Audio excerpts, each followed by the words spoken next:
వచ్చే నెల జరగాల్సిన కీలక పరీక్షలు వాయిదా పడ్డాయి. మరిన్ని వివరాలని మా ప్రతినిధి రఘువర్ధన్ అడిగి తెలుసుకుందాం. రఘువర్ధన్, చెప్పండి, ఏ పరీక్షలు వాయిదా పడ్డాయి, దానికి కారణాలేంటి?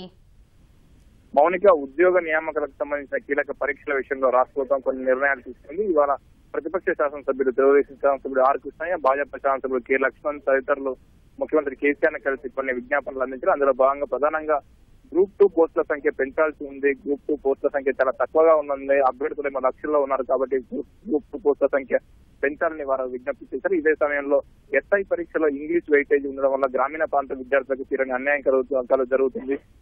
ఇంగ్లీష్ వెయిటేజ్ తొలగించాలని కోరారు. ఇదే సమయంలో రాష్ట్ర పోలీస్ నియామక సంస్థ నిర్వహిస్తున్న పోలీస్ కానిస్టేబుల్ పరీక్ష తేదీ రోజే రైల్వే రిక్రూట్మెంట్ బోర్డు పరీక్ష కూడా ఉంది కాబట్టి ఆ తేదీలు మార్చాలని కోరారు. ఇవి విపక్ష శాసనసభ్యుల విజ్ఞప్తి మేరకు ముఖ్యమంత్రి కేసీఆర్ కొన్ని కీలక నిర్ణయాలు తీసుకుని ఈ మేరకు ఆదేశాలు జారీ చేశారు. గ్రూప్ 2 పోస్టుల సంఖ్య పెంచాల్సిన అవసరం ఉందని నిర్ణయానికి వచ్చిన ముఖ్యమంత్రి గ్రూప్ 2 పోస్టుల సంఖ్యను పెంచాలని నిర్ణయించారు. ఇదే సమయంలో పోస్టుల సంఖ్య పెంచిన దృష్ట్యా గ్రూప్ 2 పరీక్షను మరో 2 నెలల పాటు వాయిదా వేయాలని నిర్ణయం తీసుకున్నారు. అటు ఎస్ఐ పరీక్షకు సంబంధించి కూడా ఇంగ్లీష్ వెయిటేజ్ ఉండరాదని నిర్ణయం తీసుకున్నారు. అందుకు అనుగుణంగా ఆ పరీక్షను కూడా వాయిదా వేశారు. ఇక ఆర్ఆర్బీ పరీక్ష ఉన్న నేపథ్యంలో పోలీస్ కానిస్టేబుల్ పరీక్ష కూడా వాయిదా వేయాలని నిర్ణయం తీసుకున్నారు. దీంతో పాటు ఒక విధానపర నిర్ణయాన్ని ముఖ్యమంత్రి కేసీఆర్ ఇవాళ రాష్ట్ర ప్రభుత్వం తరఫున తీసుకున్నారు.